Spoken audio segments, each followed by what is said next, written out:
Bueno, buenas tardes. Mientras esperamos a que sigan entrando interesados en esta conferencia, voy a ir presentándola. Como he dicho, buenas tardes, bienvenidos y bienvenidas al museo.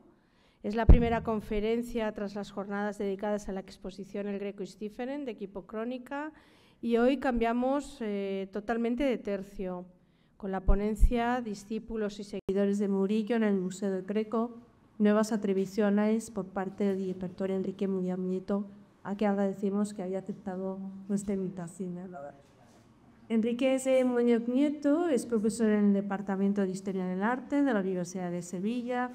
Su tesis doctoral llevó por título Programas visuales pictóricos de las órdenes religiosas en la Sevilla del siglo XVIII, obteniendo la calificación de sobresaliente cum laude con mención internacional.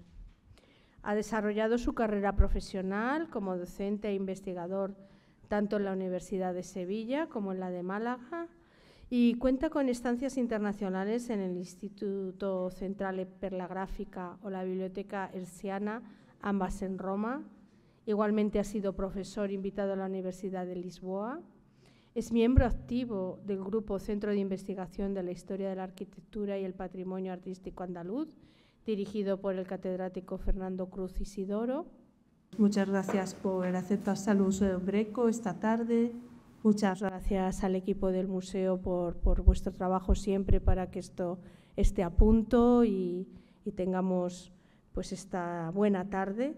Y sobre todo, muchas gracias, Enrique, por contarnos estas interesantes conclusiones. Les dejo ya con él y me caméis. Gracias. Bueno, pues muchísimas gracias, Rosa, por tu amable presentación.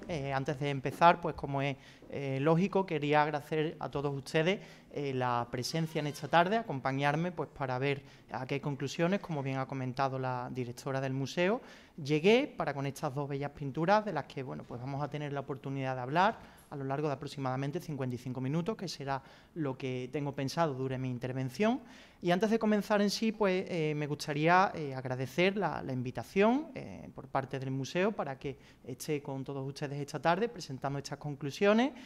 Han sido distintas las personas que han participado de alguna manera por parte del equipo del museo: Pablo Blanco, Aranza Zumier, Carolina Tobella, Teresa Ruiz y José Luis Rus. Y debido a la gran colaboración que he sentido en todo momento como investigador, pues quería aprovechar para agradecerles públicamente pues su labor con este humilde investigador. Es la primera vez que vengo al Museo del Greco a hablar de pintura sevillana, un tema del que de alguna manera pues llevo bastantes años, algunos años dedicándome, y espero pues seguir aportando diversas cuestiones a un mayor conocimiento. Y estamos en una fecha pues para todos aquellos que de alguna manera nos dedicamos a la pintura sevillana, muy singulares, muy especiales, ya que a principios de febrero, pues desgraciadamente, el profesor Enrique Valdivieso, al que entiendo que muchos de ustedes conocerán, uno de los mayores expertos, por no decir el mayor experto de pintura sevillana, pues tristemente falleció junto con su esposa. Tuve la suerte de que fuese mi codirector de tesis doctoral, pero no lo menciono aquí por esa circunstancia, sino por el hecho de toda una vida dedicada a la docencia dentro de la Universidad de Sevilla, creando a historiadores del arte, siendo un gran maestro para tantas generaciones y sobre todo pues por sus muchas publicaciones, de las cuales pues he aprendido mucho dedicadas a la pintura sevillana. Por lo tanto, quería dedicar unas pequeñas palabras antes de comenzar mi intervención a la memoria de Enrique Valdivieso, profesor y maestro de Historia del Arte. Estas son realmente las dos contribuciones que de alguna manera hacen que yo esté con ustedes esta tarde. Una primera publicación llamada Juan Simón Gutiérrez, intérprete de la persuasión murillesca, sobre la Santa Bárbara del Museo del Greco, que fue publicada en la revista Lignio en el año 2023. Hay otra segunda aportación, que se llama Empeines y clausura, nuevas aportaciones al catálogo de pintores sevillanos del siglo XVIII. En esta ocasión fue publicado en la revista del Departamento de Historia del Arte de la Universidad de Valladolid justo el año pasado. Este artículo fue publicado en diciembre del año 2024. De alguna manera, lo que yo les voy a presentar a ustedes esta tarde son las conclusiones a las que llegué debido al trabajo pues, para con ambas pinturas, y de alguna manera pues, voy a ir desgranando los pasos o algunas consideraciones que creo que son de interés pues, compartirlas con ustedes esta tarde. Todo empieza con una publicación en la red social X, en Twitter. El 14 de marzo del año 2022, debido a una exposición que se estaba celebrando en este museo, Mujeres de la Casa, mediante la cual pues, se tuvo a bien sacar una serie de obras que normalmente no estaban expuestas y que tenían como base todas ellas el que representaban a mujeres. Bueno, pues dentro de la magnífica labor que se lleva a cabo por parte de la gestión de las redes sociales en este museo, quien está hablando esta tarde con ustedes, pudo encontrarse una publicación en la que se veía un pequeño fragmento de una pintura a todas claras murillesca, que personalmente desconocía, y que decía representar a Santa Bárbara. Fijémonos cómo ahí pues, se señala Santa Bárbara, siglo XVII, la pintura dentro del círculo murillesco y alguna cuestión de índole iconográfica. Ante una persona que de alguna manera se dedica al estudio de la pintura sevillana, esta pintura no quedaba como anónima. Claramente pues, había una persona detrás, había un pintor detrás que al momento pues, pude identificar, y en ese momento me puse en contacto con el propio personal del Museo del Greco, pues confiando mi interés por poder publicar la obra y de alguna manera saber qué conocimiento se tenía sobre la misma pues, dentro de las propias fichas catalográficas de exposición. No va a ser esa la única aparición en medio de la Santa en este año, puesto que yo ya, una vez se estaba avanzando el proceso de investigación, el 13 de junio volvió a aparecer al fondo del Prime, incluso por cuestiones iconográficas de Vidas del Santoral. Tendríamos que irnos hasta el 4 de diciembre de ese mismo año, cuando incluso la imagen llegó a ser publicada al completo. Personalmente pues estaba algo preocupado porque para todos aquellos compañeros que trabajan en pintura sevillana, pues lógicamente es una pintura muy reconocible, y de alguna manera pues vi peligrar la investigación, ya que la pintura cada vez tenía más alcance, lógicamente por la propia belleza de la pieza, pues además cada vez que aparecía en redes tenía muchísima difusión entre las distintas cuentas, de lo cual bueno, pues también motivo para alegrarse. Lo que teníamos que preguntarnos de alguna manera, y que sería una de las primeras preguntas que yo me planteé, es cómo llega esta Santa Bárbara hasta el Museo del Greco. Para ello, pues hay que ir por una serie de cosas. La primera de ellas sería atender al primer catálogo publicado en el año 1912. Sin embargo, en ese catálogo no se hace referencia alguna a nuestra Santa Bárbara. En el catálogo publicado en el año 1912 aparecen solo 25 pinturas. 20 de ellas por ese momento se consideraban que eran del Greco, otras 2 de Cardenio Miranda, una de Jerónimo Jacinto de Espinosa y otras 2 anónimas. La primera referencia escrita que he podido localizar a Santa Bárbara viene ya en una fecha pues algo más avanzada, en el año 1968, dentro del catálogo que hizo Maelena Gómez Moreno de las pinturas del Museo y Casa del Greco. Concretamente ahí, si nosotros entendemos esas páginas en las cuales la autora señalaba cuáles eran las pinturas de escuela sevillana del siglo XVII que formaban parte de los fondos del museo, el número 85 sería nuestra Santa Bárbara, de la que se dice, entre otras cuestiones, que presenta una intonación clara y luminosa, muy yesca, por mi idea la base, así como el tipo y la disposición de las figuras, obra destinable que con seguridad puede atribuirse al círculo de Lee. Sí, vamos a ver y me habla que pertenece a ese círculo de Lee. No solo una referencia escrita, sino que pueden ver también cómo el blanco entre las fotografías que acompañaban al texto aparecía ilustrado, aunque en blanco y negro, nuestra Santa Bárbara. Para hablar de cómo llega la pintura hasta esta institución, tenemos que saber que los primeros registros que aquí se señalan en torno a la pieza señalan que procede de la testamentaría de Vega Inclán, sin origen ni atribución. Para hablar de la testamentaría de Vega Inclán, pues lógicamente tenemos que hablar del dueño de esta casa, de don Benigno de la Vega Inclán, segundo marqués de la Vega Inclán, vallisoletano de nacimiento. Él nace en el año 1858 en Valladolid, aunque muy pronto, debido a las situaciones familiares, al trabajo de su padre, pues la familia va a trasladarse hasta Madrid. En la ciudad de Madrid, don Benigno, pues desde joven presenta unas grandes inquietudes por el mundo del arte que lo van a llevar a, en una corta edad, meterse dentro de la Academia de la Escuela de Bellas Artes de Madrid. En la Escuela de Bellas Artes de Madrid pues tiene la suerte de contar con profesores del nivel de Carlos Rivera, Luis de Madrazo o Carlos de Aes. Sin embargo, pues parece que la asistencia a esas clases no fue muy continuada.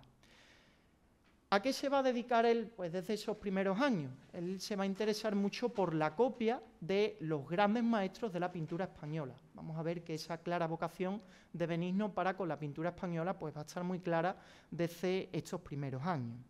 Podríamos hablar también incluso de Benigno como creador de la Comisaría Regia de Turismo, algo de lo que luego pues voy a volver a hablar cuando nos centremos en la relación entre Benigno y la ciudad de Sevilla. Y de alguna manera pues sí les quiero recomendar para todos aquellos que puedan tener interés en la personalidad de don Benigno la lectura de la publicación La huella del Marqués de la Vega Inclán de María Luisa Menéndez Robles, publicado en el año 2008, lo que de alguna manera pues hace una extensa visión sobre las principales hazañas de este personaje y muchas de ellas relacionadas con la propia ciudad de Sevilla. Sabemos que don Benigno, pues ya contando prácticamente con 50 años, va a comprar esta casa con idea de convertirlo en un futuro museo dedicado a la producción del arte del cretense, del Greco, y también servir como museo de pintura española. No olvidemos nunca esa segunda idea de servir como museo de pintura española, ya que luego pues vamos a volver a ese mismo hecho. Él va a entrar en política, va a ser nombrado diputado por Cáceres en el año 1910 y desde ese momento, pues incluso algunos años antes, ya había manifestado su interés por donar esta casa al Estado y que se pudiese realizar ese museo. Incluso en el año 1914 pues va a ser nombrado senador vitalicio y el museo finalmente va a abrir sus puertas en el año 1911. Es decir, la Santa Bárbara está en este museo desde ese año al menos. El proyecto pues, fue poco a poco creciendo, más salas, más piezas, hasta llegar al resultado pues, que todos ustedes pueden conocer en la actualidad. Don Benigno, que ya hemos dicho antes que nace en el año 1858, pues finalmente moriría en el año 1942, viendo este proyecto, su proyecto de la Casa del Greco, pues con un cierto recorrido ya propio del paso del tiempo. Ya tenemos entonces a la persona. Ya sabemos que esta pintura llega gracias a don Benigno, la testamentaría, que no hay documentación, pero indudablemente es una pintura sevillana. ¿Qué relación tiene don Benigno para con la ciudad de Sevilla? Pues es una ciudad que de alguna manera tiene mucha vinculación con este personaje. Tenemos que saber que cuando contaba con 30 años, fue cuando publica ese libro que tenemos en un lateral de la pantalla, Bocetos de Semana Santa, Guía de Sevilla. Ahora pues que estamos en Cuaresma, se acerca una de las fechas grandes de la ciudad de Sevilla. El Marqués de la Vega Inclán pues era un gran enamorado de la Semana Santa. Aunque ven ahí que aparece el nombre de Saturnino Calvo asistente, ese Saturnino Calvo no existe. Saturnino Calvo es el seudónimo que el Marqués eligió pues para no poner su nombre en esta publicación. Si esta publicación aparece en el año 1888, contando ya el Marqués con 30 años, tenemos que pensar que si alguien es capaz de escribir una guía sobre Semana Santa, el vínculo de Benigno para con la ciudad de Sevilla, pues tiene que ser de varios años antes, lo cual, bueno, pues es un hecho bastante interesante. ¿Cuál era la misión de estos bocetos de Semana Santa? Pues servir como una guía del viajero. Toda aquella persona que no conociera la ciudad, que tuviese interés por la Semana Santa, por ver discurrir las distintas cofradías por la calle, pues de alguna manera saber dónde tenían que ir, cuáles son los puntos recomendables, y eso nos implica pues, que este personaje tenía un cierto conocimiento tanto de la ciudad como de la fiesta. Pensemos que Sevilla, a principios del siglo XX, va a ser una ciudad en gran ebullición, en un momento totalmente esplendoroso, que va a venir determinado de alguna manera por la celebración de la exposición iberoamericana. Una exposición que si bien finalmente pues, tuvo muchísimo retraso y se terminó celebrando en el año 1929, originalmente estaba pensada para el año 1914. ¿Por qué marco mucho esa fecha de 1914? Pues porque tenemos que saber que don Benigno, como director y creador de esa Comisaría Regia de Turismo, va a estar trabajando en la ciudad, va a participar de esas labores pues, para unos mejores fines, unos beneficios mayores para esa exposición iberoamericana y va a participar en cuestiones como la creación de las llamadas casas baratas. ¿Qué son esas casas baratas y qué tiene que ver con estas pinturas? Bueno, pues las casas baratas fue un proyecto que se llevó a cabo por parte de la Comisaría Regia de Turismo y de la Cultura Artística y Popular, que así es como se llamaba, que esta Comisaría Regia pues, era dirigida por don Benigno de la Vega Inclán. Lo que se hizo con estas casas baratas, y el objetivo principal, era dar respuesta a una necesidad que había en la Sevilla del momento. Y esa necesidad era algo tan básico como que había muchísimas familias en la calle. Había muchísimas familias que no tenían un hogar donde pues, poder vivir.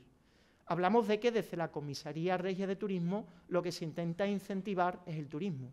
Toda esa gente que están en la calle, se señala, pues son un problema o una circunstancia que hace que el turismo no pueda avanzar. Por ello, con la construcción de las casas baratas, pues se va a dar respuesta a esa necesidad social y también pues, se va a plantear una solución para que el turismo vaya mejorando. No solo eso, sino que tenemos que hablar de, además, la gran participación que tuvo Benigno dentro de las reformas que se llevaron a cabo en el barrio de Santa Cruz. El barrio de Santa Cruz, la antigua judería de Sevilla, una judería que, bueno, pues en las obras que se llevaron a cabo, tenemos que pensar que estaba detrás la idea de la ciudad jardín. Sin embargo, esa ciudad jardín, tal y como se hicieron las obras, pues quedaron muy influenciadas los proyectos que se llevaron a cabo por la propia tradición hispano-mudéjar que estaba muy presente todavía en la ciudad de Sevilla. También se crearon hospederías, unas hospederías que contaban con grandes avances para la época, como era contar con calefacción. Incluso participó en la reforma de los jardines del Alcázar de Sevilla. También el Hotel Alfonso XIII, un Hotel Alfonso XIII que surge al margen de esta exposición iberoamericana, un proyecto que finalmente pues, sería construido por José Espiaún Muñoz entre los años 1916 y 1928. Me falta otro pilar importante que relaciona a Benigno con la ciudad de Sevilla, y es la relación personal que mantuvo durante más de 40 años con Belén López Cepero. En esa fotografía de grupo que tenemos aquí, además en los propios jardines de este centro, vemos un grupo de personajes. He querido marcar en negro pues, a la pareja, la sevillana, con Vega Inclán. Al lado contrario tendríamos a Manuel Bartolomé Cosío, también últimamente salido pues, por un retrato magnífico que se ha incorporado a las colecciones del Museo del Prado. La persona que está al lado, la mujer, pues hay dudas de que pueda ser Carmen López, que es la esposa de Bartolomé Cosío. Y por último tendríamos sentado a José Vega Inclán, que era hermano de Benigno. Pensemos que María Belén López Cepero vivía en el barrio de Santa Cruz y pertenecía a una familia de un gran coleccionista de la Sevilla del 19, que era el deán López Cepero. Un deán López Cepero que tuvo la circunstancia de vivir en un momento en el que se produjo un gran movimiento de obras de arte en la ciudad de Sevilla, y el deán López Cepero pues, en muchas ocasiones aprovechó ese movimiento en beneficio propio. Hablamos de una persona con unas grandes inquietudes artísticas que desde pequeña en su familia pues, ha podido conocer lo que es el hecho de tener pintura, lo que es el hecho del coleccionismo y que por lo tanto pues, van a compartir intereses con el propio Benigno. Tal es esa relación que existe entre este personaje y la ciudad de Sevilla, que en diciembre del año pasado, en el diciembre de 2024, justo a las puertas de la judería, pues se ha dedicado una pequeña plazuela a su nombre y asimismo pues se ha colocado un pequeño busto para recordar su memoria debido a esa importante aportación que hizo este vallisoletano a la ciudad de Sevilla. Tendríamos que pensar que, más allá de esa faceta como político, a la que ya he aludido con anterioridad, Vega Inclán pues, fue un gran comerciante de arte, un gran coleccionista de arte. Pensemos que él va a realizar una gran cantidad de viajes a lo largo de toda su vida, viajes nacionales, internacionales, que le van a servir para contactar con personas del mundo de las artes, desde artistas, anticuarios, marchantes, expertos, que de alguna manera van a ir cumpliendo o van a ir dando respuesta a esas necesidades artísticas que este personaje tenía. Para que se hagan un poco la idea de hasta qué niveles estamos hablando, cuando este personaje fallece, sabemos que en el año, para ese momento, cuando se realiza la testamentaría, serían un total de 48 lienzos los que tenía en su domicilio, 56 que aparecen depositados en esta institución, en la Casa del Greco, y un total de 82 en el Museo del Romanticismo. Para con el caso de Sevilla, pues son estos dos personajes que tenemos aquí, los hermanos Bilbao, artistas, uno escultor, otro pintor, quienes sabemos le van a abrir las puertas de las distintas colecciones en Sevilla. Unas colecciones que para ese momento, en tantas ocasiones, se desconocía qué es lo que había en las casas. De manera que estos artistas van a servir como intermediarios para que Vague-Inclán pues tenga la oportunidad de reconocer esas colecciones y, si se da la ocasión, pues poder adquirir alguna de las pinturas que hasta ese momento pues se habían mantenido ocultas de alguna manera ante el gran público a las distintas colecciones. De hecho, sabemos que su propio amigo, Manuel Bartolomé Cosío, al que hemos visto en la imagen anterior, llegó a calificarlo como diligentísimo escudriñador de pintura. Dentro de la documentación que se conserva de Vague-Inclán, pues para con Sevilla, tenemos una carta que él dirige al arzobispo de la ciudad para que le facilite el acceso a unas pinturas de Murillo que tenía un familiar suyo. Tenemos también otra carta que dirige a un tal Juan Olivar, que era propietario de pinturas de Murillo. Bueno, pues pude contactar con Pablo Ereza, autoridad en el estudio de Murillo, de su figura, y fue el que me proporcionó esta fotografía. Una obra que actualmente pues, se desconoce su paradero, en cualquier caso no se trata de una pintura de Murillo, pero sí que estamos hablando pues, de ese círculo murillesco que de alguna manera pues, interesaba también a este personaje. ¿Cuál sería entonces la vía por la cual esta pintura puedo pasar al museo? Pues yo propongo que posiblemente, debido a ese conocimiento y esa oportunidad que él tenía de visitar distintas casas en Sevilla, pues esta pintura de Santa Bárbara pudo haber sido adquirida en la ciudad.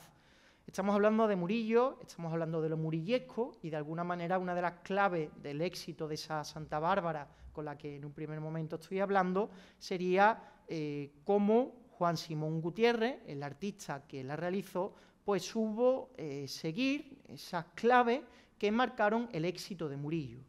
Murillo es un pintor que tenemos que entender, yo al menos así lo entiendo, como el mejor representante de la pintura sevillana.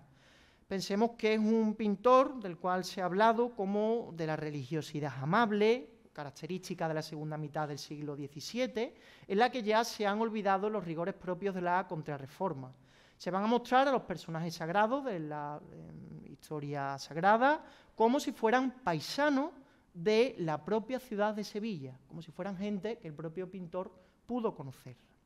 Murillo pues, va a tener una manera de entender la religión que va a coincidir con esa forma mediante la cual entienden la religión los propios sevillanos, y eso va a ser una de las claves de su éxito.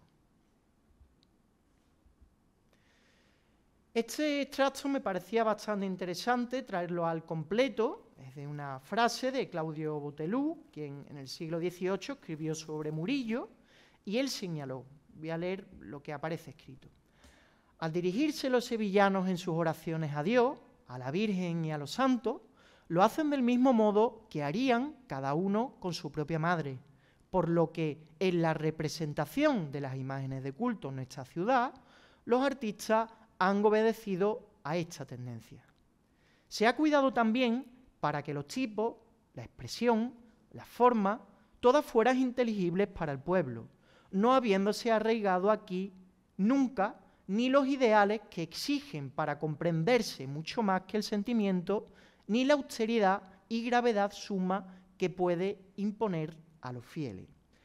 Botelho, quien escribe o quien señaló estas mismas ideas, pues va a llegar a referirse a Murillo como el intérprete del sentimiento religioso sevillano. De todo esto, de lo que es la fortuna de Murillo, pues nos habla María de los Santos García Felguera dentro de una publicación pues, que lleva por título precisamente esa misma idea y que es de recomendable lectura para todos aquellos que le interesen este tipo de cuestiones. El éxito de Murillo no va a ser algo que finalice una vez él fallezca, sino que de alguna manera se va a perpetuar por parte de todos aquellos pintores que se siguieron continuando su estela, su forma, incluso pues vamos a ver cómo aquellas van a llegar hasta bien avanzado el siglo XIX. A nosotros nos interesa aquí para ver de alguna manera qué consideración se tenía sobre este artista y para ello pues traigo ideas, traigo referencias de dos escritores de mediados del siglo XIX. Uno de ellos sería Eugenio de Ochoa, que en el año 1835 nos indica que Murillo, en opinión de los extranjeros, era el mejor pintor de Europa. No habiendo acaso en toda Europa un solo museo donde no brille alguna gran composición de nuestro admirable sevillano. No solo eso, sino que también pues, otro personaje, Bermejo, en el año 1853, llegó a señalar que las pinturas de Murillo eran deseadas con afán y se ofrecen cantidades inmensas por tener una obra suya. Bueno, pues todas esas van a ser las claves que de alguna manera expliquen el por qué esa pintura está aquí y cuál sería ese contexto en el cual se está moviendo el coleccionismo para que tenga que haber una pintura de ámbito murillesco en un museo que está pensado para servir como museo de pintura española. Otra de las ideas principales en el caso de Murillo, y se ve muy bien en esta Santa Justa y Rufina, que luego, bueno, pues les pido que se queden con esta imagen, ya que luego voy a pedirles que volvamos a ella en memoria. Es un pintor que, a diferencia de lo que solía ser habitual en el siglo XVII para con el caso sevillano, no va a utilizar o no va a abusar de taller. Hay pintores como Zurbarán, que es un problema a la hora de abordar su catálogo, que debido a la gran demanda de obras que atendía, en muchísimas ocasiones pues tenía que bajar la calidad de las piezas, ya que esas obras no eran hechas directamente por él, sino que su participación podía ser mayor o menor. En el caso de Murillo no. En el caso de Murillo, pues cuando hablamos de obras que él realiza, las realiza de su propio pincel y hay muy pocas que podemos considerar que sean realizadas dentro del taller. Ahora ya pues me voy a centrar en quién es Juan Simón Gutiérrez, que es ese pintor del que pues, sería quien habría realizado la Santa Bárbara. Para ello pues tendríamos que acudir hasta el diccionario de los más ilustres profesores de las Bellas Artes en España, el diccionario de Ceán Bermúdez, publicado en el año 1800, que si bien con alguna errata, nos sirve pues, para poder profundizar o acercarnos cuál era la idea que se tenía sobre este pintor en un momento cercano en el cual él había desarrollado su trayectoria profesional. Fijémonos, Juan Simón Gutiérrez, pintor natural de Sevilla, no, esto sería un error, Juan Simón Gutiérrez realmente nace en Medina Sidonia, una localidad que pertenece actualmente a la provincia de Cádiz, y en Medina Sidonia pues, él se habría trasladado hasta la ciudad de Sevilla, donde se habría formado como pintor.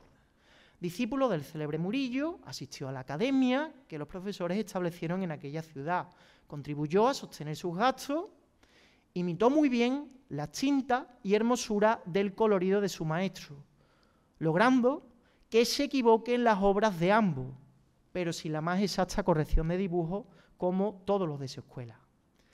¿De dónde viene ese comentario negativo que aparece después? Tenemos que pensar que Ceán Bermúdez es un autor que está imbuido dentro del más puro corriente del neoclasicismo.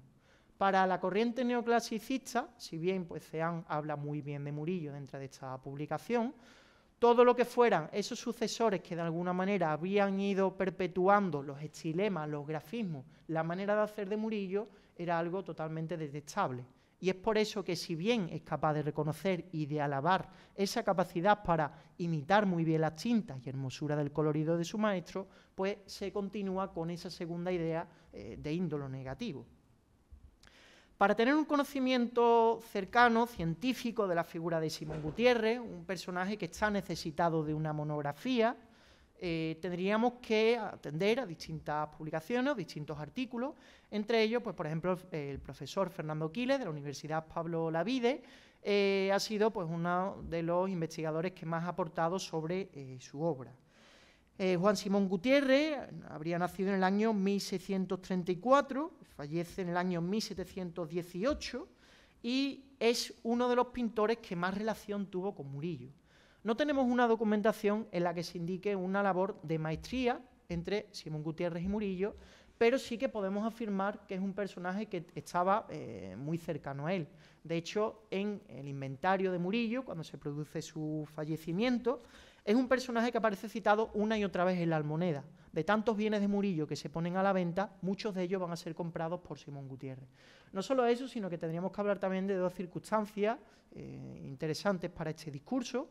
Una de ellas sería que Simón Gutiérrez atendió a esa escuela de pintura, a esa academia de pintura que creó Murillo en compañía con otros artistas hacia 1660, en lo que era la Lonja, actualmente el edificio del Archivo de Indias. Tenemos documentado que Simón Gutiérrez, pues, fue alumno de dicha institución. No solo eso, sino que además, pues, Simón Gutiérrez también participaba de la Hermandad de San Lucas, que era una hermandad de carácter gremial establecida en la iglesia de San Andrés de Sevilla, de la que también, pues, tomaba parte Murillo, y ambos dos, pues, allí habrían podido compartir tiempo. En cualquier caso, y eso es una de las ideas que quiero que se queden con ella, el profesor Quiles, pues, define a Juan Simón Gutiérrez como el pintor que más hizo por adecuarse al estilo murillesco. Y eso, pues, se ve perfectamente en esta pintura. Una pintura bellísima, pertenece a una colección particular, representa a la Sagrada Familia, y en ella, pues, podemos ver ese carácter murillesco que bien, pues, ha aparecido en tantas ocasiones cuando se ha definido la Santa Bárbara, y vemos, pues, unos estilemas que van a ser característicos de la labor de Simón Gutiérrez y que se van a ir repitiendo una y otra vez en sus obras. Entre ellos, pues, podemos ver, en cuanto a la composición, son esas composiciones cercanas, esa manera de hacer propia de esa religiosidad que hemos dicho que va a ser una de las características del éxito de Murillo. Fijémonos cómo aquí, pues, el ámbito, a pesar de no ser una pintura firmada, una pintura que está atribuida, pero una atribución clara, las propias figuras nos recuerdan a esa manera de hacer del maestro y, sin embargo, en ningún momento está copiando. Simón Gutiérrez no copia a Murillo. Simón Gutiérrez ha crecido con esa manera de hacer de Murillo y para él es importante de alguna manera dar respuesta a esas necesidades de la clientela. Una clientela que demanda pinturas de Murillo. Por eso que va a seguir perpetuando esa manera de hacer. Os he traído una breve selección de pinturas del artista, entre ellas, pues, una de las que más me interesa sería esta Virgen con el Niño y Santos Agustinos, que lo que está haciendo el Grupo Central, pues, sería entregar la correa a esos santos. Ya sabemos, pues, como que para con los dominicos el objeto salvífico es el rosario, para los agustinos sería la correa, que es lo que está entregando el Grupo Central a esos personajes de los laterales. Es una pintura que se realiza por encargo de las Agustinas de Carmona en el año 1698 y les voy a pedir que nos quedemos con el detalle de la parte central. Una pintura que prácticamente puede tener más de 2 metros de alto, un tamaño ciertamente rotundo. Por las circunstancias de esta enclausura, pues no es conocida para el gran público, pero, pues, personalmente he tenido la oportunidad de poder estudiar esta pintura detenidamente.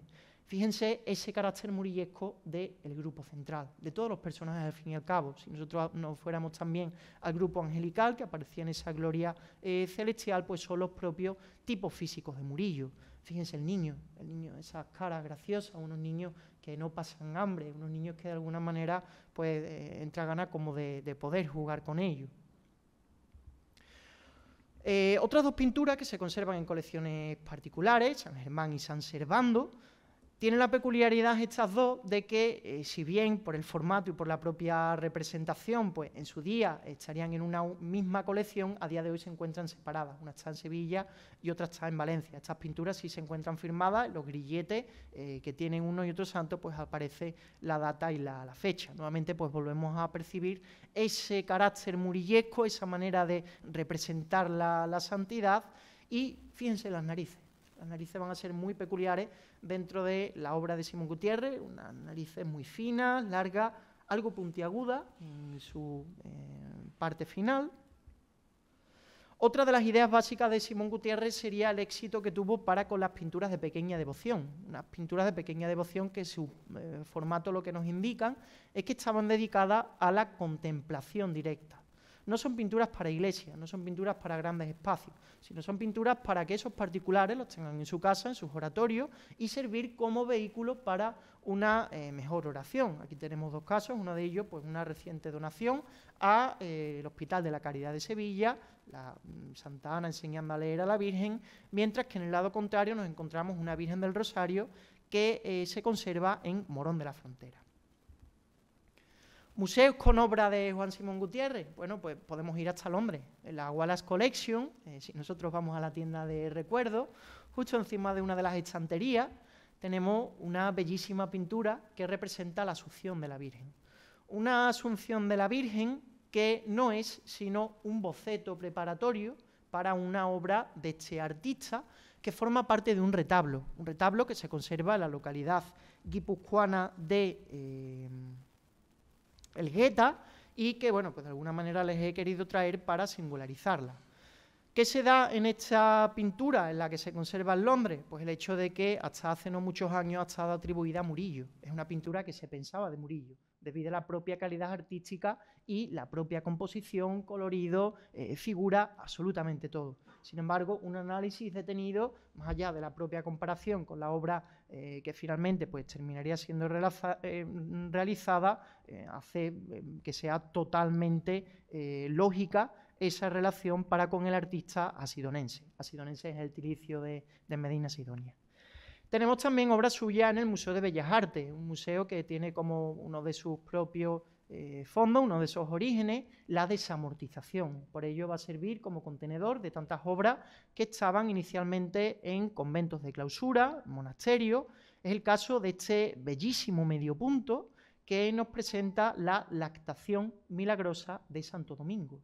Santo Domingo está totalmente desfallecido y lo que está haciendo la Virgen María es sostener su seno para bueno, pues que el líquido pueda alimentar a Santo Domingo y así recuperarse de ese estado de desfallecimiento. Es una pintura que está firmada en una de las esquinas también, en el año 1710, y nos interesa pues tanto el colorido, el recurso de la narración continua. Fíjense cómo, más allá de ese primer plano en el cual se relaciona la escena principal, tenemos al fondo un pequeño detalle, una especie de cueva, y en esa cueva tenemos un personaje arrodillado, como si se tratase de un San Jerónimo. Es nuevamente otra presencia del propio Santo Domingo, salvo que en esa ocasión pues, está representado para incidir en ese detalle de la penitencia. Quédense con los rostros de las santas mártires vírgenes que aparecen alrededor del grupo central. Esos rostros son los rostros de nuestra Santa Bárbara. ¿Quiénes son esos personajes? Pues es como si se tratase de una procesión de las panatereas griegas, que todas ellas confluyen en ese grupo central. Si se fijan en las narices, son estas narices típicas de Juan Simón Gutiérrez, que es la nariz que vamos a ver también con Santa Bárbara. Esto es la imagen que presentaría ese lienzo en su ubicación original, un anticipo de un recurso con el cual estoy trabajando junto con el profesor Martínez Lara por parte de la Universidad de Sevilla y que va a servir pues, para poder hacer una lectura unitaria tanto de las pinturas murales como de las pinturas sobre lienzo que actualmente pues, no se conservan en ese lugar. ¿Recuerdan la Santa Justa y Rufina que les proyecté con anterioridad de Murillo? Pues estas son las de Simón Gutiérrez. Fíjense en el parecido, en esa manera, y sin embargo no está copiando. Los tipos físicos son los tipos físicos propios de Simón Gutiérrez. Una de las pinturas, pues desgraciadamente se las tengo que presentar en blanco y negro, una pintura que estaba en el LACMA, en Los Ángeles, sin embargo a día de hoy pues, personalmente desconozco cuál es su ubicación, y la otra se conocía también a través de una fotografía en blanco y negro y hace no muchos años apareció en comercio internacional perfectamente identificada como obra de Simón Gutiérrez. En ella pues podemos ver cómo partiendo de esas dos composiciones que lógicamente Simón Gutiérrez tuvo a mano, pues él fue capaz de crear estas otras dos en los que la mirada, la propia disposición de la figura nos está llevando a ese propio carácter murillesco. Y todo esto hasta llegar a nuestra Santa Bárbara. Una Santa Bárbara en la que ya una vez conocen cuáles son las características propias de ese quehacer artístico de Juan Simón Gutiérrez, pues espero que coincidan conmigo en la certeza de esta atribución que lancé en la revista Niño. Santa Bárbara, al fin y al cabo, es una mártir. Luego hablaremos de su martirio. Y aquí no vemos en ella ningún rasgo que nos lleve hasta la crueldad. Eso va a ser otra de las características que le viene de Murillo. Vamos a pensar cómo, frente a ciertas visiones cruentas de la pintura barroca sevillana, en los cuales pues, los santos mártires aparecen decapitados, aparecen sometidos a las más atroces torturas, Murillo, que es el pintor de la otra pintura que les presento, aquí tenemos una de Zurbarán, que sería el santo mercedario, San Serapio, que aparece con la cabeza hacia abajo, ya muerto. En el otro lado tenemos otra pintura de Murillo, San Pedro de Arbués, realizado para la capilla del Castillo de la Inquisición de Sevilla, actualmente pues conservado en el Hermitage, en Rusia. Pensemos cómo Murillo lo que va a hacer va a ser resaltar esa belleza, ese carácter intemporal, dentro de un contexto definido, una belleza serena, que va a cumplir con el carácter del decoro en Trento, aunque va a llevar al extremo esa norma de que el dolor sufrido en el martirio era superado por la idea del triunfo, que al fin y al cabo es lo que vemos en este mártir. Él está más preocupado de esa palma que va a recibir del ángel que está en el plano superior que de los dos personajes que tienen detrás y que le van a clavar sendas espadas. Vamos a ver también cómo algo que aparece en la Santa Bárbara viene de Murillo y son esos tipos físicos. Unos tipos físicos que vienen de Murillo en cuanto a que él se va a interesar por representar personajes de todas las edades, de toda condición social, de todas las razas, personajes, como ya dije anteriormente, cercanos de la propia ciudad de Sevilla. También se ve en esta Santa Catalina, una Santa Catalina que felizmente pues, ha sido incorporada a los fondos del Museo de Bellas Artes de Sevilla hace no mucho tiempo, que corresponde a ese Murillo temprano, un Murillo joven, realizada hacia 1650, y de ella se ha dicho que es una hermosura.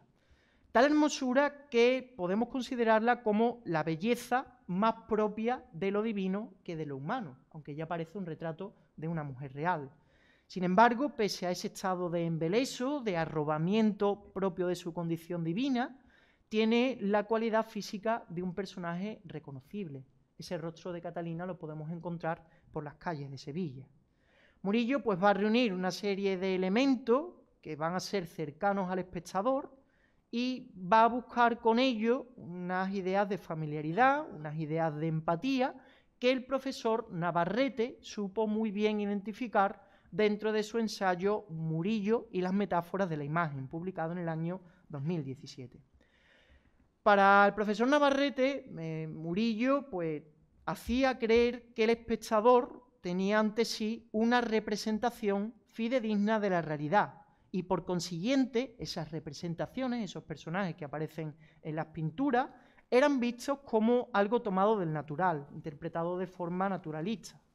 Son los elementos que favorecen la respuesta del público y que les son dados como cercanos y familiares, los que hacen que valoremos una pintura como naturalista.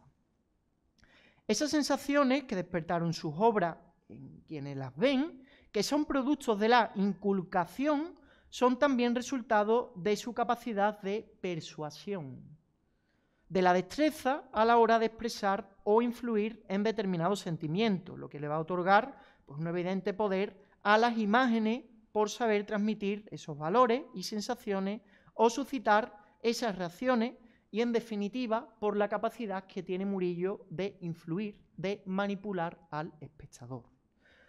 Todo ello pues, forma parte de una estrategia persuasiva que va a conseguir su objetivo por mucho tiempo, que se va a adelantar incluso a la pintura del siglo XVIII, y eso va a ser también pues, otra de las cuestiones del éxito de Murillo, que va a hacer que esos pintores que vengan después pues, sigan su manera de hacer.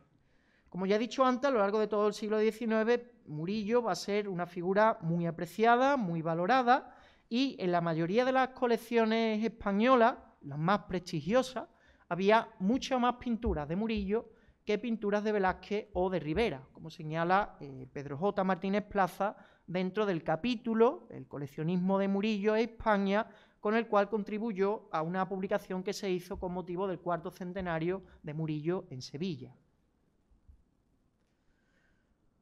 Todo ello hace que, viendo ese éxito de Murillo, viendo la importancia de los artistas murillescos, es muy lógico y es totalmente factible que nosotros consideremos la presencia de esta Santa Bárbara de Simón Gutiérrez dentro de las colecciones del Museo del Greco. Un museo que, por Real Orden del 27 de abril del año 1910, se crea para servir como museo de obras del cretense y base de un museo de arte español. Estoy leyendo literalmente lo que se decía en la Real Orden del 27 de abril de ese año, que es por la cual se crea esta institución. Todo ello nos viene de alguna manera también relacionado con el concepto de la santidad y el barroquismo con la figura de Zurbarán. Pensemos que esas mártires, santas mártires, representadas como mujeres bellas, sin ningún tipo de dolor, lo que representan realmente sería el triunfo del cristianismo, una victoria sobre la muerte que viene a ser una esperanza en la vida eterna. Aquí no aparece dolor, aquí lo que tenemos es el triunfo de esa figura, con la palma del martirio y con esos elementos iconográficos que de alguna manera nos sirven para poderla identificar. ¿Por qué motivo se va a elegir la protección de una santa u otra? Bueno, pues van a ser múltiples los motivos, desde la oriundez, de dónde se procede, cuestiones del nombre, cuestiones de la protección sobre una determinada cuestión, van a ser múltiples. En cualquier cosa, tenemos que considerar que la visión de estas jóvenes, bellas, vestidas al modo noble, al modo del siglo XVII, no al modo en el cual ellos llevaron a cabo o en el momento en el que se estaban realizando las pinturas, pues no viene de Zurbarán, sino que incluso nos podríamos retrotraer hasta Francisco Pacheco. Francisco Pacheco, quien en estos dos bellísimos tondos que fueron publicados en una exposición llevada a cabo hace ya unos años en el Museo de Bellas Artes de Sevilla, presentadas por el profesor Navarrete, pues podemos ver cómo las santas alfareras, las santas patronas de Sevilla, aparecen igualmente identificadas de esta manera. Bueno, pues todo eso de alguna manera es el discurso que yo quería presentarles para con esta Santa Bárbara, una pintura de Juan Simón Gutiérrez, un artista que forma parte de ese primer nivel de artistas relacionados con Murillo. Vamos a ver pues, que hay distintos niveles, que posiblemente habría sido adquirida en Sevilla, una ciudad con la cual está totalmente demostrada la relación entre Benigno y la propia ciudad. Y en cuanto a cuestiones iconográficas, pues tendríamos que señalar que esta mártir realmente, atendiendo a las fuentes, pues vivió entre finales del siglo III, principios del siglo IV, se dice diversos lugares donde habría sufrido el martirio y su padre era pagano, Dioscuro, y la encerró en esa torre. ¿Por qué motivo la encerró su padre en una torre? Bueno, pues porque su padre quería conseguir un buen pretendiente para ella. Entonces se fue a buscar ese pretendiente y hasta que no lo consiguió, no volvió. ¿Cuál fue el problema? Que para cuando volvió se encontró con que su hija había decidido que no había mejor pretendiente que Dios. Ella decidió consagrarse a Dios y en la torre en la que estaba mandó abrir 3 ventanas, las personas de la Trinidad, Padre, Hijo y Espíritu Santo, en alusión a aquella. ¿Qué ocurrió en ese momento? Pues el padre entró en cólera. Como puede ser que con el pretendiente que yo te he buscado, tú ahora decidas que te vayas a consagrar al Dios de los cristianos, que además no es mi Dios porque soy pagano. Bueno, pues va a decidir acabar él mismo con la vida de su propia hija. El momento en el que le iba a cortar la cabeza, cayó un rayo y mató a Dioscuro. Por ese motivo, Santa Bárbara es vista como patrona de las tormentas. ¿Quién envió ese rayo? Pues el rayo fue enviado por Dios, que cuidó a Bárbara, ya que Bárbara pues, había decidido entregarse a su personaje. Podríamos hablar también de esa corona de flores que lleva sobre la cabeza, una corona de flores que nos está hablando de un elemento que es propio de este tipo de iconografía y que alude a la pureza, a la virginidad. Las flores son algo que en el momento en el que tú las arrancas, pues empiezan a marchitarse, pierden la vida, lo mismo que sucedería con la virginidad. Eso el profesor Navarrete lo supo relacionar muy bien con una publicación de San Ambrosio, en la cual señalaba que las vírgenes pues, son jóvenes flores que están en una ciudad y viven en un estado de gracia. Bueno, pues todo ello sería lo que puedo comentarles con relación a Santa Bárbara. Una Santa Bárbara que, repito, aparece en el año 2023. Para ese año 2023, la publicación en la que estaba, San Juan Simón Gutiérrez como intérprete de la persuasión murillesca, estaba ya en prensa. El 16 de mayo del año 2023, nuevamente gracias a las redes sociales, pues tuve el conocimiento de esta otra pintura. La curiosidad mató al gato y a San Juan Nepomuceno. Bueno, pues en este caso la curiosidad es lo que de alguna manera ha traído a que se realizase esta publicación. Tanto lo que sucedió con la Santa Bárbara como lo que sucedió con este San Juan Nepomuceno fue una invitación para la investigación. Esto se hubiera podido quedar ahí o pues, aprovecharlo, aprovechar esa circunstancia y servirme de ella para dar a conocer más datos sobre estas pinturas. ¿Qué ocurría con este San Juan Nepomuceno? Antes hemos visto que la Santa Bárbara era murillesca. ¿Y esta pintura de dónde sale? Aquí no sale ninguna información. Bueno, pues si nosotros nos fijamos, en la parte de abajo aparece un ALT. Si picásemos ahí con el teléfono viendo esta herramienta, aparece la siguiente información. San Juan Nepomuceno, anónimo de la escuela madrileña, segunda mitad del siglo XVII. Esa era la catalogación que tenía esta pintura. Se trata nuevamente de otra pintura sevillana, de otro de esos artistas que de alguna manera siguieron el quehacer de Murillo. Luego vamos a hablar de ello, es Juan de Espinal. Esta era la ficha que tenía la pieza hasta el momento y en esa parte inferior, no sé si lo podrán ver en la pantalla detrás mía, se señala como lugar de procedencia nuevamente la testamentaría del Marqués de la Vega Inclán. Tenemos el mismo lugar común sobre el origen de esta pieza. Volvamos a hacer otra vez el discurso. Año 1912. No aparece ningún tipo de referencia sobre el San Juan Nepomuceno.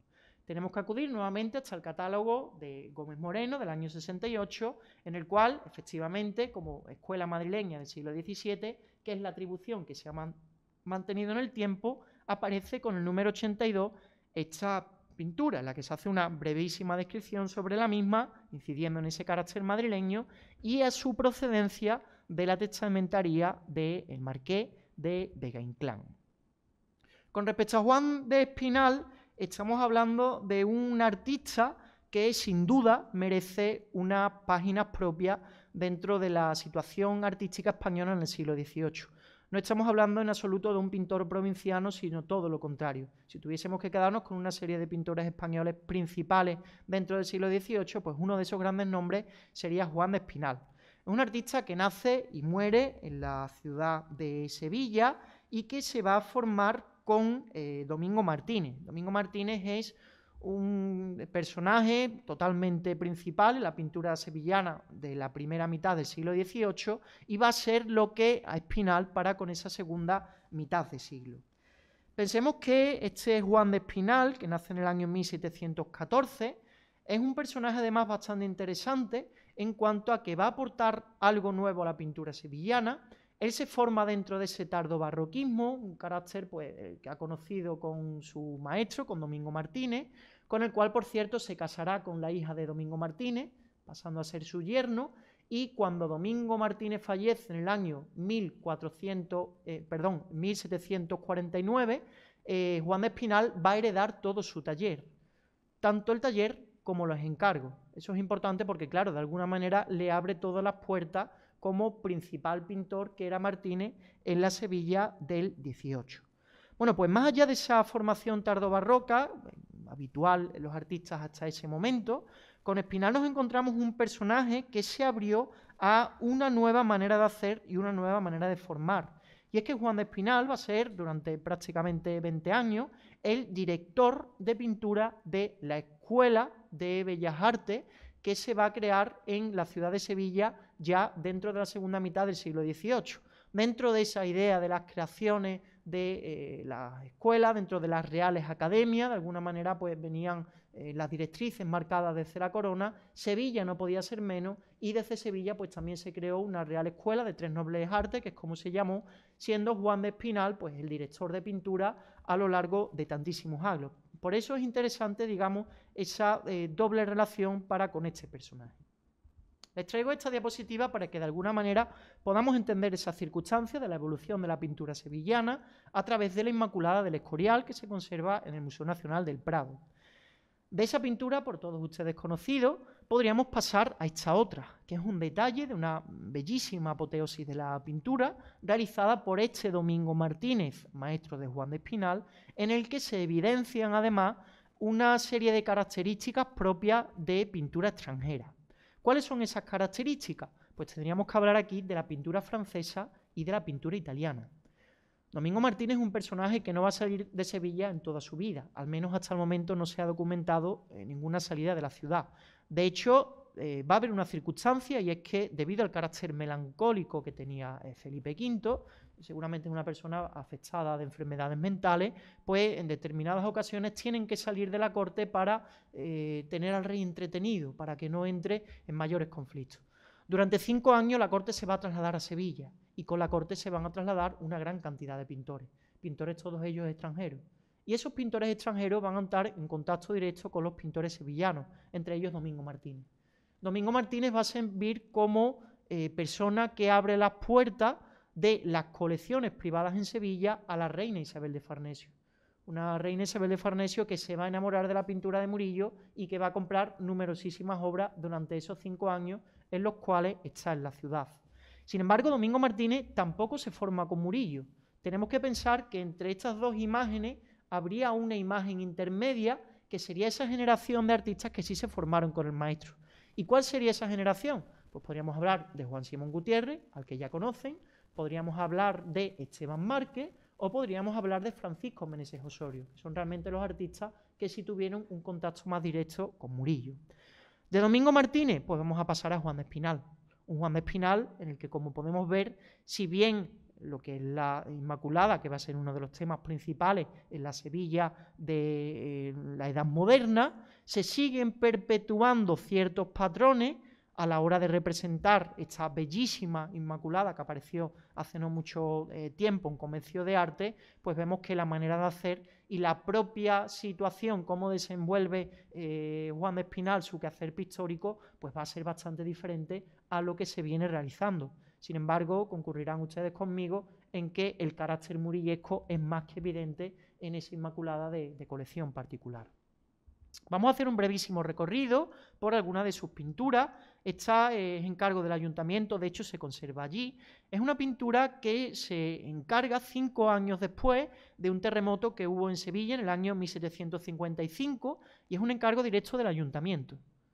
Debido a que no se sufrieron grandes daños por parte en la ciudad en ese terremoto, el Cabildo Municipal tuvo a bien pues, encargar a Juan de Espinal, que para este momento, una vez ha fallecido ya su maestro, es el mejor pintor de la Sevilla del momento, una pintura para que presidiese la sala capitular, el lugar en el cual se van a tomar las directrices propias del gobierno local. En ellas podemos ver cómo estas dos santas mártires aparecen representadas, sentadas, no con la giralda de pie en el centro, pues como representase Murillo, como representase también Luis de Vargas en el siglo anterior, sino que la disposición pues, es totalmente propia y nos lleva hasta la pintura cortesana, una pintura cortesana que Juan de Espinal habría podido conocer gracias a esa pintura de su maestro. Otra de las facetas de Juan de Espinal, y en los que de alguna manera me he detenido de manera especial, es su participación como hacedor de ciclos pictóricos para distintas órdenes religiosas. Entre ellas, el ciclo realizado con 26 lienzos, originalmente de medio punto, que ya con el paso del tiempo pues, fueron adaptados a ese formato rectangular y que milagrosamente, para el caso del ciclo de San Jerónimo, se conserva íntegro, todos ellos pues, bajo el dominio del Museo de Bellas Artes de Sevilla, si bien algunos están depositados en instituciones o en iglesias. Reclamo desde aquí pues, la posibilidad de que esos depósitos de estas series se levanten para que todas las series estén íntegras en el propio museo. Podríamos hablar también de esta bellísima alegoría de la pintura sevillana, por salirnos un poco de la pintura religiosa, y es que, si bien es cierto que un altísimo porcentaje de la pintura que se realiza en Sevilla, en la Edad Moderna, es de tipo religioso, también hubo algo de pintura mitológica, pintura de retrato o de otras tipologías. Esta que tenemos aquí, hay quien la señala, pudiera tener relación con un envío de pintura que se hace por parte de esa institución que se está creando en Sevilla, con Madrid, para que vea que se están haciendo bien las cosas. Sin embargo, yo pienso, al igual pues, que lo considera, por ejemplo, el doctor Álvaro Cabeza, que esta pintura tiene que ser algo más posterior, aproximadamente hacia 1778, que es un momento en el cual Juan de Espinal va a realizar un viaje a Madrid. Ese viaje está documentado y seguramente pues, tiene, yo al menos así lo pienso, relación con este episodio. En el centro, pues a modo de matrona romana, sentada, veríamos a la propia representación de los artes, que está con una paleta, y esos angelotes que están sentados, es una pintura que si alguna vez van a la Real Academia de Bellas Artes de San Fernando, actualmente está en sala, les invito a que la contemplen con detenimiento, ya que cada uno de ellos lo que está haciendo es copiar, ejercitándose tal y cual hacían los alumnos dentro de la Escuela de Bellas Artes, dentro de esa Real Escuela que finalmente sería la Academia de Santa Isabel de Hungría, para con estos personajes que están aquí, es decir, los están tomando como modelo y están ejercitándose en el desempeño del dibujo. El personaje que aparece en la esquina, desnudo, nos lleva al mundo de la mitología. Esa sería una representación del río Guadalquivir. El río Guadalquivir, del cual pues, está echando las aguas que vierten y bañan a todos los personajes. Tenemos también algunas representaciones arquitectónicas, como sería la propia Torre del Oro o la Giralda, que incluso podemos llegar a adivinarla en la parte final. No quiero pasar por alto otra idea. Hemos dicho que esta pintura estaba atribuida a la escuela madrileña. No me sorprendió. No es la primera vez que me encuentro pinturas de Espinal relacionadas con la escuela madrileña, y es precisamente por ese vínculo que tuvo internacional Espinal, gracias a su maestro, gracias a Domingo Martínez, y por supuesto gracias a el paso de la corte durante ese lustro real que llevó pues, a un gran movimiento que si no, pues muy difícilmente se hubiera podido cambiar la pintura sevillana de no ser por esa circunstancia. Hay una publicación de Xavier de Salas, en las cuales pues, se dio a conocer una Inmaculada inédita, que se la amplío un poco más para que la vean. Es esta Inmaculada, que pertenece a colección particular. Les pongo una fotografía pues, que he sacado del Fondo Pérez Sánchez de Focus en Sevilla. Y esa Inmaculada que tenemos ahí realmente es una obra de Espinal, no es una obra de Luis Parets, a quien fue originalmente atribuida. No solo ha pasado eso con esta Inmaculada, que sigue en colección particular, lo que pasa es que no he podido conseguir fotografía en color, sino que también sucedió con esta otra. La Inmaculada también del Zodíaco sigue la misma composición que se conserva en el Museo Lázaro Galdiano de Madrid.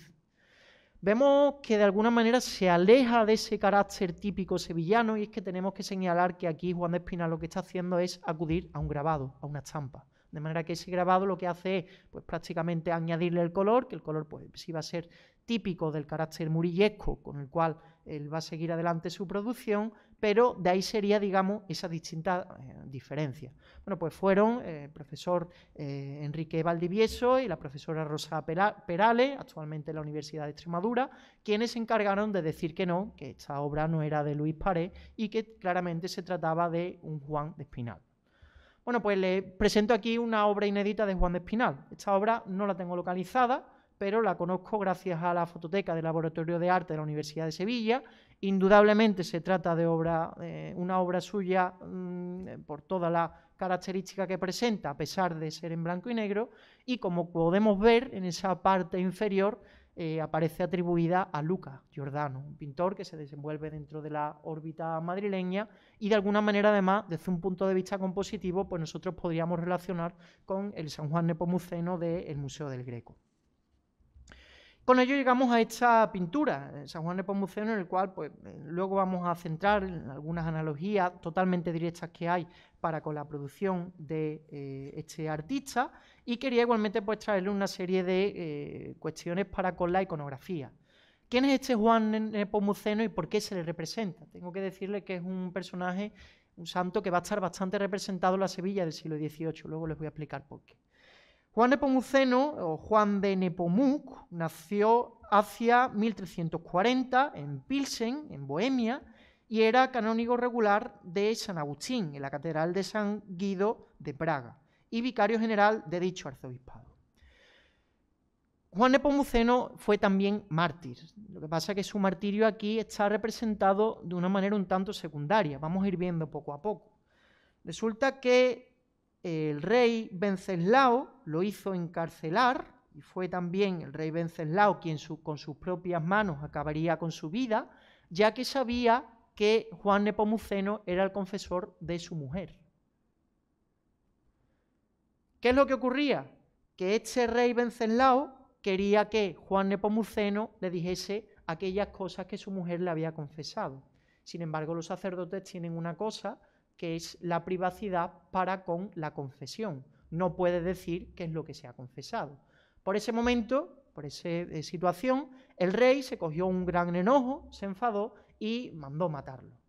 ¿Cómo lo mata? Bueno, pues lo que hizo fue que lo intentó quemar con una antorcha. Como pasa siempre con estos santos, no le va a pasar nada, la antorcha prácticamente como si no estuviese, y finalmente, atado de pies y manos, lo va a tirar desde el río Moldova, pero no va a quedar aquí la cosa, sino que ese cadáver, que estaba atado, que no se podía defender, de pronto va a aparecer, va a aflorar a la superficie, va a aparecer un mágico resplandor, una luz que va a identificar el lugar donde estaba para que pudieran ir a recogerlo.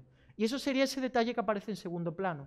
Eso es algo muy propio de la pintura sevillana, como hemos visto antes con el Santo Domingo. En primer plano tenemos la escena principal y en segundo plano pues un hecho anecdótico que de alguna manera viene a completar ese mensaje de lo que vemos en primer plano.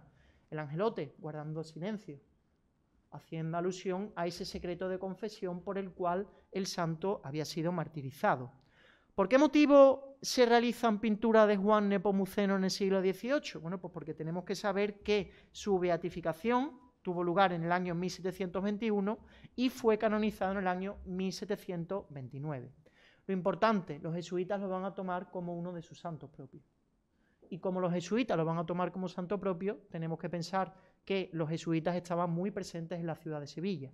Por eso son muchas las pinturas, como estas dos de Juan Ruiz Soriano, que narran distintos hechos de ese martirio de Juan Nepomuceno, que están representadas por distintas partes de la ciudad y también en colecciones particulares. Cerrando ya mi intervención, cumpliendo con tiempo, quería presentarle unas breves analogías para con pinturas de ese mismo momento que realiza Espinal. Entre ellas, pues les traigo dos comparaciones. Una de ellas que sería pues para con estos dos santos que tenemos aquí. Sobre todo les pido que se fijen en el celaje, en ese fondo, un fondo totalmente tormentoso que parece como que amenaza lluvia, que prácticamente es el mismo en una y otra composición. Si bien el San Juan Nepomuceno pues tiene un carácter un poco más pequeño, con la otra pintura que forma parte del discurso que realizó para la escalera de Palacio Arzobispal, 1778-1781 aproximadamente, pues podemos ver que sería ese momento en el cual se realiza la pintura, que tienen la suerte de contar en los fondos del Museo del Greco. Nueva comparación, fíjense la expresión, les traigo pues un detalle para no perdernos en la infinitud de su obra. Se trata de un crucificado y ese crucificado pues presenta prácticamente la misma disposición, esa manera facetada que tenía Espinal de representar los rostros y al fin y al cabo, bueno, pues nos sirven para también poder confirmar o poder asegurar esa identificación. En definitiva, pues lo que les he querido transmitir es cómo, gracias a la intervención de don Benigno, pues comentan a día de hoy, tienen la suerte de contar con estas dos pinturas de pintores sevillanos, murillescos todos ellos, que sirven como ejemplo de esa pintura española que de alguna manera estaba establecida en los objetivos base iniciales de este museo. Espero que con mi contribución pues, haya un mejor conocimiento sobre estas piezas. Ha sido para mí pues, un verdadero placer poder trabajar con ellas y muchísimas gracias por vuestra atención. Si tenéis alguna pregunta, pues estoy disponible.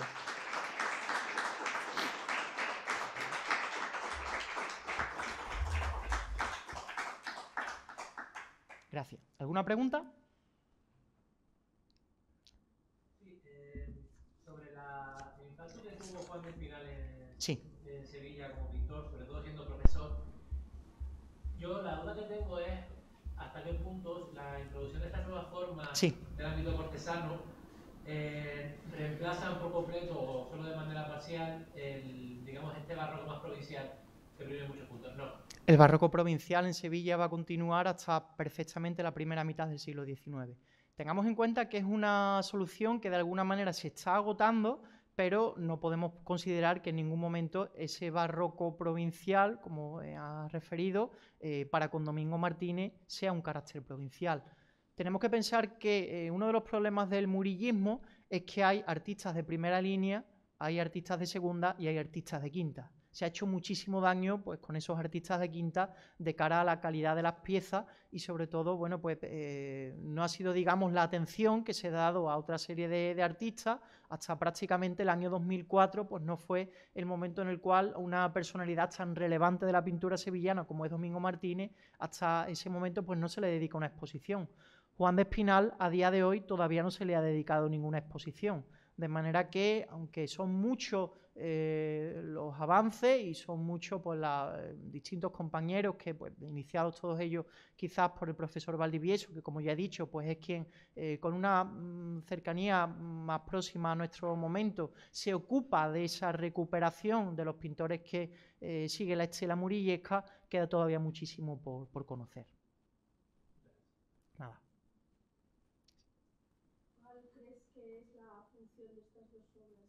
¿Sería un encargo para pintura devocional? ¿Pero para sí. familia privada o para iglesia? No, pintura devocional, muy seguramente pintura devocional y además por el propio formato. Cuando son pinturas para iglesias y conventos tienen un formato mayor. Hay algunas pinturas que tienen este formato que están en conventos. Tengo la suerte de que conozco clausuras de Sevilla por la parte interna y muchas de ellas pues son fruto de donaciones con el paso del tiempo, pero como encargo responden a encargos particulares de familias que bueno pues tuvieran conocimiento y quieren tener estas bellas obras dentro de su casa. ¿Alguna pregunta más? Pues Rosa. Sí. Bueno, la verdad es que nos has dejado muy claro con esta conferencia magistral cómo has llegado a estas conclusiones y me resulta muy curioso sobre todo que fuera a través de verlas en las redes sociales, ¿no? La verdad es que nos encanta que de alguna manera el museo cuando publica pues distintas noticias o comentarios sobre nuestras obras o otras, pues haya tenido esta difusión de llegar hasta Sevilla, hasta un profesor que conoce este tipo de pintura y te haya resultado interesante, porque en cuanto las vistes en las redes sociales te hizo clic, estas son algo. Esta mañana lo comentaba de manera privada con Carolina y con Pablo, que en determinados momentos llegué a sufrir por la publicación porque alguien pues iba a poner en Twitter, pero si esto es Simón Gutiérrez. Entonces, claro, yo quería que se publicase bien, luego ya hubiese todo el movimiento que se le tuviese que dar. Pero claro, pues yo estaba como investigador pues de alguna manera esperando a que esa publicación en revista saliese y luego ya pues que pudiera participar y se pudiese congratular todo el mundo pues de la presencia en el museo de esta obra de todo sevillano. Bueno, gaditano y sevillano, ¿no? Precisamente el 14 de marzo fue mi nombramiento como directora del museo, pero no conocía eso tampoco porque acababa de ser nombrada. Y ahora he dicho, uy, pues fue entonces. Así que, bueno, pues nada, si nadie se anima a hacer alguna pregunta, la verdad es que ha sido tan estupenda que no me extraña porque ha quedado clarísimo. Muchísimas gracias por tu investigación, por ponerla para que la conozcamos todos y bueno, aquí tienes tu museo para que nos sigas también aportando, que a lo mejor tenemos algo más por ahí escondido que puedas tener ojo y decir, uy, pues esto es de algún autor sevillano, porque parece que el Marqués de la Vega Inclán se nutría de aquella fuente de bienes culturales. Muchísimas gracias. Gracias a todos vosotros.